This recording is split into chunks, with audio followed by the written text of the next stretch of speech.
Baxırıq belə bir suala. Deyir ki, maddi nöqtə OX oxu üzrə düz xətlə hərəkət edir. Hansı hallarda yol yer dəyişmənin modulundan böyükdür?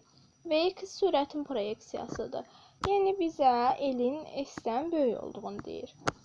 Elin S-dən böyük olduğu hal əyri xətli hərəkətdədir.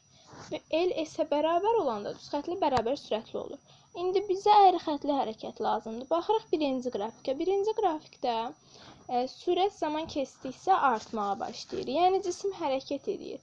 Hərəkət etdiyi zaman deməli sürət burada daha da çox artmağa başlayır. Həmçinin yolun dəyişməsi də artır. Burada sürət daha sürətlə artır. Yəni yol daha çox dəyişir. Bu zaman yol yer dəyişmədən böyük olur. Yəni birinci qrafiki biz götürə bilərik. Birinci doğrudur. Baxırıq ikinci qrafikə. İkinci qrafikdə sürət əvvəlcə sabit qalır, daha sonra sıfıra qədər azalmağa başlayır. Burada da həmçinin T oxunu kəsib keçir. Birinci qrafikdə də T oxunu kəsib keçir, yəni yolunu dəyişir.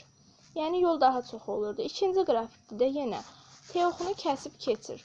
Burada da yenə yol dəyişməsi sıfırlanmadığı halda sürət zamanla azalır. Bu da yolun böyük olduğunu deyir. Yəni yer dəyişmədən. Yəni ikinci qrafikdə götürə bilərik. Baxırıq üçüncü qrafikə. Üçüncü qrafikdə sürət əvvəlcə müsbət olaraq artır, daha sonra müəyyən bir nöqtədə sıfırlanır, yəni hərəkət dayanır. Bu zaman yolun deməli yer dəyişmə arasında elə də bir fərq olmur. Daha sonra dördüncü qrafikə baxırıq. Dördüncü qrafikdə də yenə sürət sıfıra qədər azalır, daha sonra da əksinə dəyişir. Cisim əvvəlcə sürəti azalır, sonra hərəkətin istiqamətini dəyişir. Burada da yenə yolla yer dəyişmə arasında böyük bir fərq yaranmır. Həmçinin 3-də və 4-də də T oxunu kəsib keçmir.